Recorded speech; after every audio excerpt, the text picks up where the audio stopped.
안녕하세요. 미국과 국제사회 바로 알기 방송의 마이클 심입니다.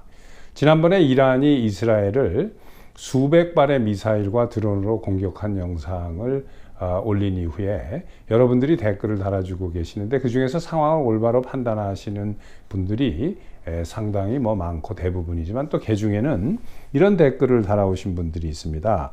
이스라엘이 시리아 주재 이란 대사관을 먼저 폭격한 것이 잘못 아니냐? 그 대사관은 이란의 영토이다. 또 이스라엘이 없어져야 세계에 평화가 온다. 모든 게 미국 때문이다. 미국 세계 패권의 힘이 빠져서 미국은 이란을 더 이상 함부로 할 수 없다. 또 신 박사도 편파적으로 이스라엘 편을 든다는 등 여러 가지 그 의견이 상당히 많습니다. 자, 이 세상을 삐딱한 눈으로 바라보는 이 좌파들이 이스라엘이 자국의 자주권과 생존권을 위해서 노력하고 투쟁하는 것, 또 그리고 그것을 돕는 미국을 매우 나쁘게 그 악선전을 하면서 선전선동하는 것에 넘어가서 혼동하시는 분들이 상당히 많은 것 같습니다. 이란 대사관을 폭격을 한 것은 이란이 먼저 이스라엘 대사관을 폭격한 거에 대한 보복입니다. 1992년도 하고 94년도에 각각 그 아르헨티나에서 이스라엘 대사관이 그 폭파가 되고 유태인 센터가 부에노스아이레스에서 폭파가 됐습니다. 이 사건으로 인해서 약 29명이 사망하고 250여 명이 중경상을 입었는데, 이때 이스라엘과 아르헨티나 경찰이 이제 그 폭파범을 잡으려고 수사를 계속했는데, 한 2, 3년 후에 이란이 이 배후에 있다라는 것을 그 정황적인 증거를 잡았는데, 그 확실한 물증이 없는 상태에서 있었는데, 그 이유는 당시에 그 부패한 아르헨티나의 그 정치인들과 관리들이 이란의 로비를 받고 이스라엘과 이 아르헨티나 경찰이 이것을 제대로 수사하는 것을 하지 못하도록 방해를 했습니다. 그런데 이제 작년 말에 아르헨티나의 이 하비에르 밀레 완전 그 강력한 우파 대통령이 지금 들어서 있죠, 현 정권에. 그래서 이때부터 급물살을 타면서 이스라엘이 수를 한 거에서 판결을 하고 그 증거를 발표를 했습니다. 이스라엘은 눈에는 눈, 이에는 이, 똑같이 그 받은 만큼 갚아주는 나라예요. 그러니까 이제는 확실한 물증과 이 아르헨티나 정부의 발표가 있으니까 이스라엘 대사관이 이란에 의해서 폭파당한 것에 대한 똑같은 조치를 주시리아 내에 이란 대사관을 폭격한 겁니다.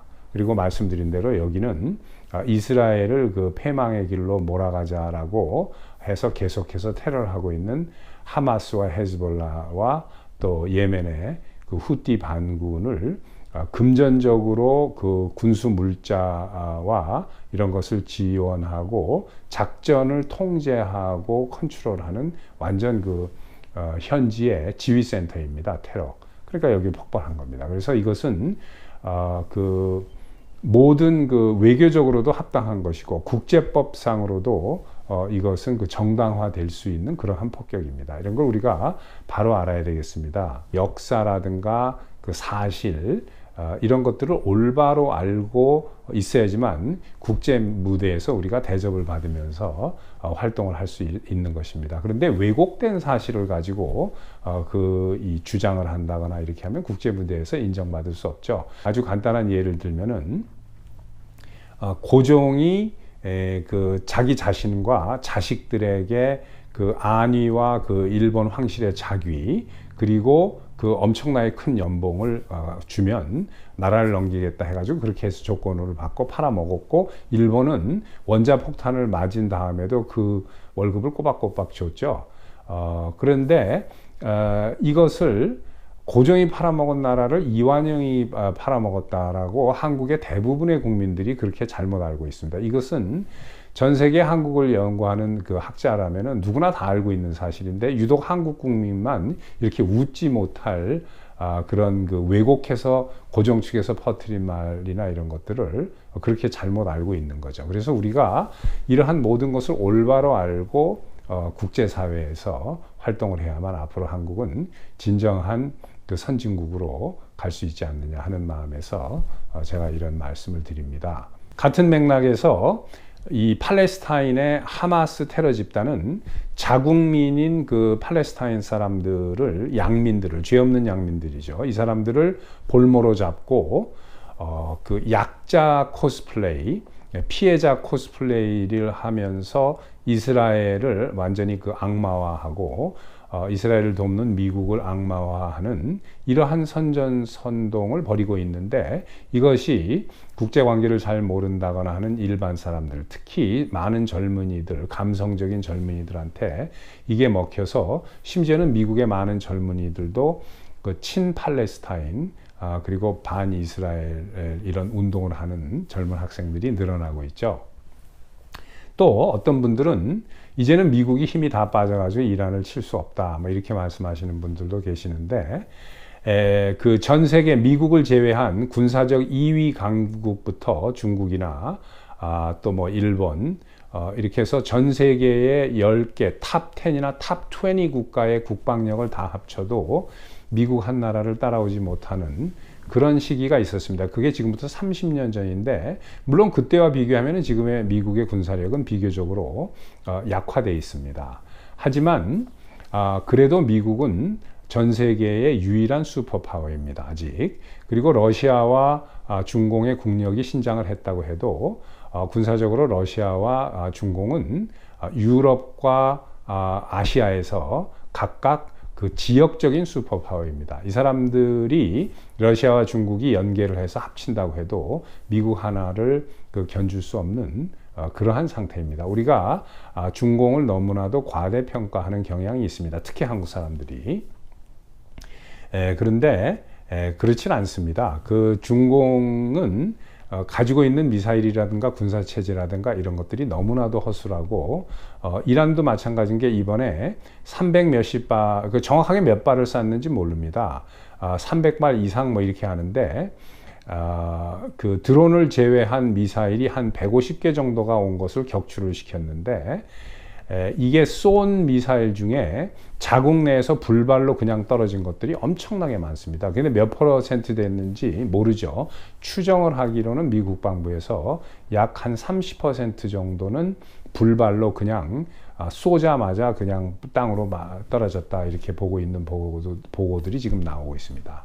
그래서 미국이 이스라엘의 핵을 제거하려면 미국이 직접적으로 이란을 절대로 때릴 필요가 없습니다. 지금 현재 문제는 바이든의 민주당 정권이 이스라엘을 가만히 있으라고 찍어 누르고 있는 게 문제지, 이스라엘을 풀어주면 이스라엘은 뭐 바로 이란을 이 핵시설을 완전히 영구히 제거해 버릴 수 있는 그런 능력을 보유하고 있는 나라입니다. 많은 분들이 러시아가 이렇게 되면 뭐 가만히 있지 않겠다, 뭐 여러 가지 하지만 그 일종의 이것은 외교가라든가 미국의 그 방위 전문가들의 그 소수층에서는 알려져 있는 사실인데, 우리 전 세계인들은 잘 모르죠. 뭐냐면 푸틴과 이스라엘 정부와는 그 서로 비밀 협약이 맺어져 있습니다. 이거는 젠틀먼스 어그리먼트인데, 이것은 무슨 뭐 서류로 서약을 한 건 아닙니다. 하지만 이게 확실하게 지켜지고 있는 게 뭐냐면, 제가 그 증거나 이런 것들을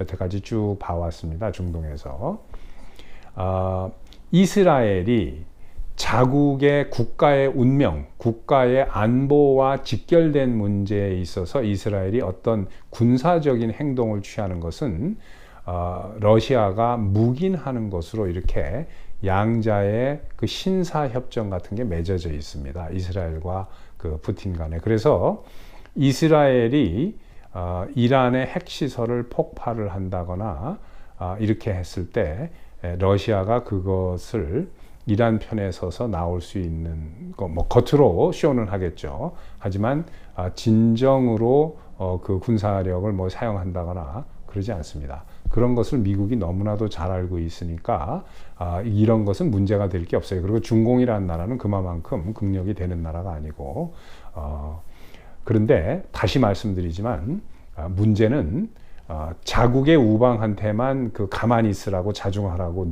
누르고 나쁜 짓을 하는 이런 그 깡패 국가에게는 단호한 모습을 보이지 않고 있는 현재 바이든의 민주당 정권의 정책이 문제인 것입니다. 그렇기 때문에 이러한 중동 문제는 3차 대전으로 번질 가능성은 많지 않지만 계속해서 이란이 잃을 게 없는 이란이 이런 도발을 할 것으로 그렇게 보입니다.